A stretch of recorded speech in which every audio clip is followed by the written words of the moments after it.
UGC net paper 1 में आज का टॉपिक है एसिड रेन, जो है unit 10 people development and environment में एयर पॉल्यूशन टॉपिक में सब टॉपिक एसिड रेन। तो what is acid rain? Acid rain क्या है? ये है precipitation in the form of rain, fog, mist या स्नो। प्रिसिपिटेशन क्या होता है? प्रिसिपिटेशन का मतलब है कोई भी वाटर वाटर जो कि एटमॉस्फेयर में प्रेजेंट है, वो किसी भी फॉर्म में नीचे ग्राउंड पे आ रहा है। वो रेनफॉल के फॉर्म में भी आ सकता है, स्नोफॉल के फॉर्म में भी आ सकता है, या फिर मिस्ट के फॉर्म में भी हो सकता है, फॉग के फॉर्म में भी हो सकता है।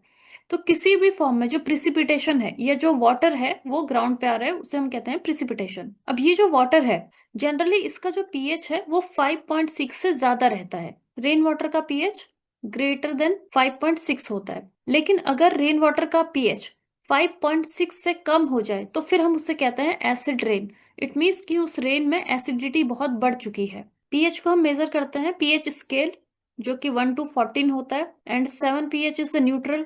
7 से ऊपर 8, 9, 10, 11, 12, 13, 14 इट इज एल्केलाइन, एंड 7 से नीचे 1, 2, 3, 4, 5, 6 ये क्या है? This is acidic.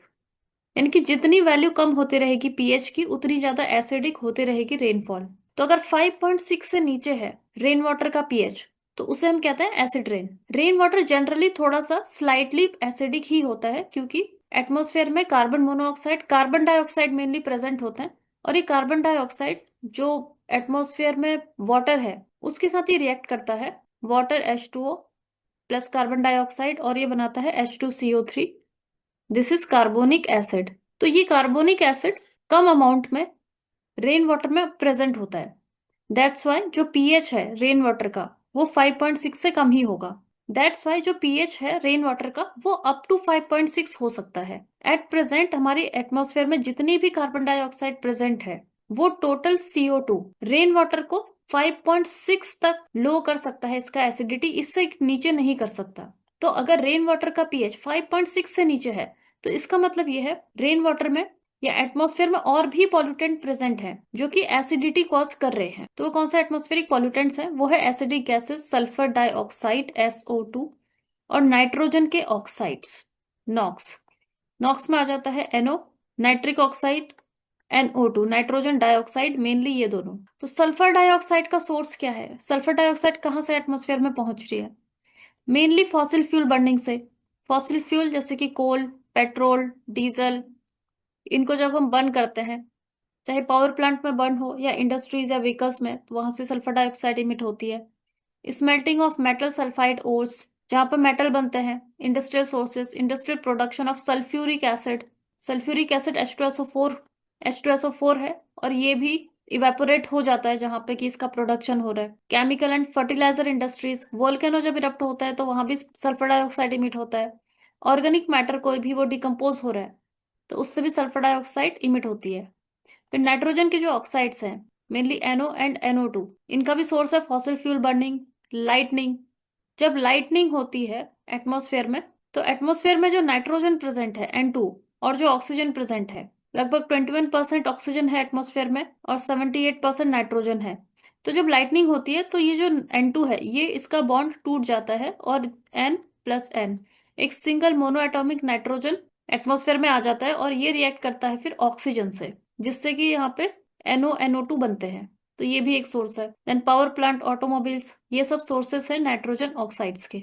Now this sulphur oxide जो SO2 है, ये रिएक्ट करता है वाटर से और बनता है यहाँ पे सल्फ्यूरिक एसिड H2SO4।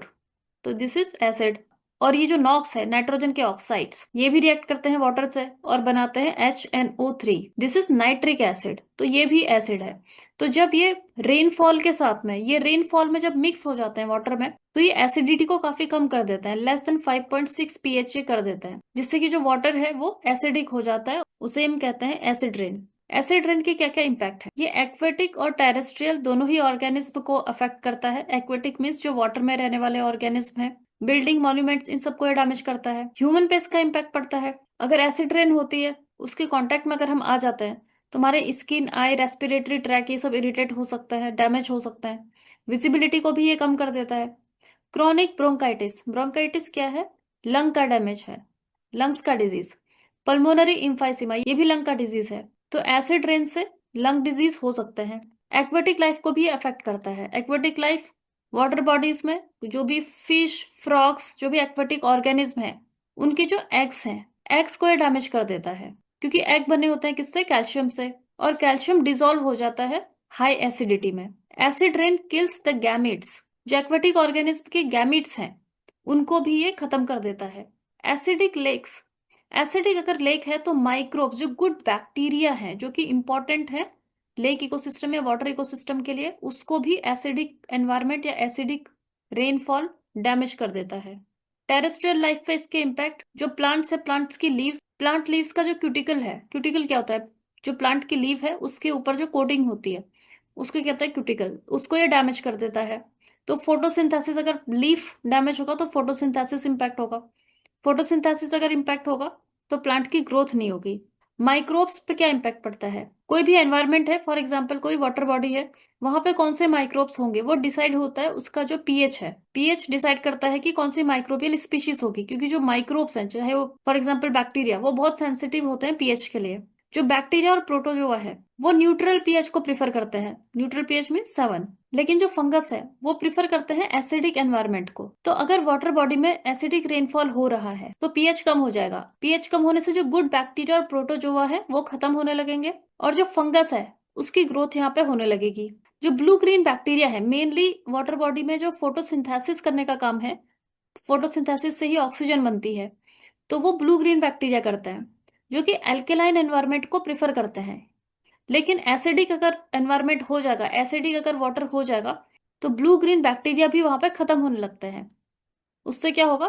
जो वाटर है उसमें ऑक्सीजन की कमी हो जाएगी, और जो एक्वेटिक ऑर्गेनिज्म है वो भी इंपैक्ट होंगे। तो होता क्या है कि जो बैक्टीरिया बाउंड एनवायरमेंट था, जहां पे बैक्टीरिया थे पहले, वो रिप्लेस हो जाता है फंगस से। And fungus is not good for water ecosystem या फिर कोई भी इकोसिस्टम। अगर बैक्टीरिया यहाँ पे ग्रो नहीं करेंगे तो डिकम्पोजिशन भी डिले हो जाता है। डिकम्पोजिशन मीन्स कोई भी ऑर्गेनिक मटेरियल है सॉइल में सपोज, या फिर वाटर में, ऑर्गेनिक मटेरियल मीन्स कोई भी प्लांट है या फिर कोई एनिमल है जिसकी डेथ हो चुकी है, तो वो क्या है? Organic material. तो वो धीरे धीरे डिकम्पोज होती है उसकी बॉडी, और उसे डिकम्पोज कौन करता है? उसे डिकम्पोज करता है बैक्टीरिया।